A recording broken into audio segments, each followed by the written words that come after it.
Today we are going to start a new chapter, that is the East and the West era of exchanges. Before getting into the chapter, have you heard of this proverb, a journey of 1,000 miles begins with a single step? That is, howsoever big a task is, it starts with a small step. Likewise, a single step taken by the travelers to travel from east to west and trade led to the expansion and development of the whole medieval world. A famous traveler of the medieval period, Marco Polo, in his travelogue has described the efforts taken by the traders and travelers of the medieval period. Now, let's have a look at an excerpt from that travelogue. When a man is riding through the desert by night and by some reason gets separated from his companions and wants to rejoin them, he hears spirit voices talking to him as if they were his companions, sometimes even calling him by his name. Often their voices may lure him away from the path, and many travelers have got lost and died.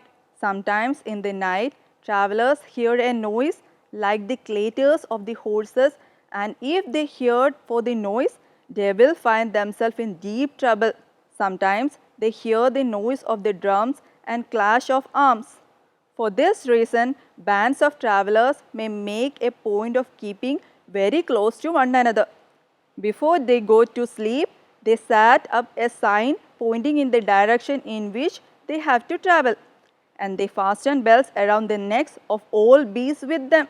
Here, we can imagine the efforts and sacrifices made by the travelers to travel and trade between the eastern and the western parts of the medieval world, which later became the main reason for the economic, social and cultural development among these regions.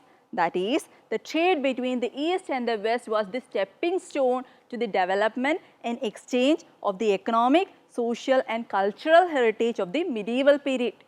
And for conducting these trades and exchanges, the travelers of the medieval period had to travel through very dangerous trade routes. Now, let's have a look at the major trade routes of the medieval period. Silk Route and Spice Route. The first one is Silk Route.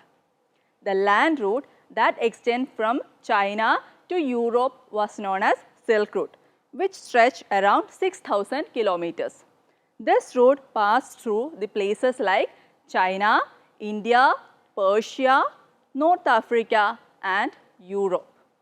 This trade route and the intervening resting places known as sarais led to the commercial, cultural and intellectual development of those regions. Next is Spice Route. This route passed through the regions like Japan, Indonesia, India, Sri Lanka and the Central Asia.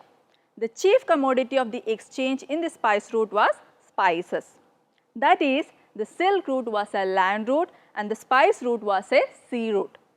In the beginning of the medieval period, the trade between east and the west was comparatively weak, which then got strengthened by the starting of crusades. The Italian traders were active in long distance trade with the Eastern Roman Empire, the Arabs and also with the towns like Baghdad, Damascus and Jerusalem. Later, the trade between the East and the West got strengthened, and the main reason for this strengthening were rapid increase in production, diversity of products, infrastructural developments, initiatives taken to control thieves and robbers. Later, the trade between the East and the West started to flourish in the medieval period. That's all for today.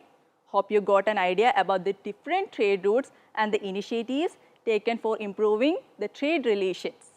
Goodbye. Thank you. Enclaps.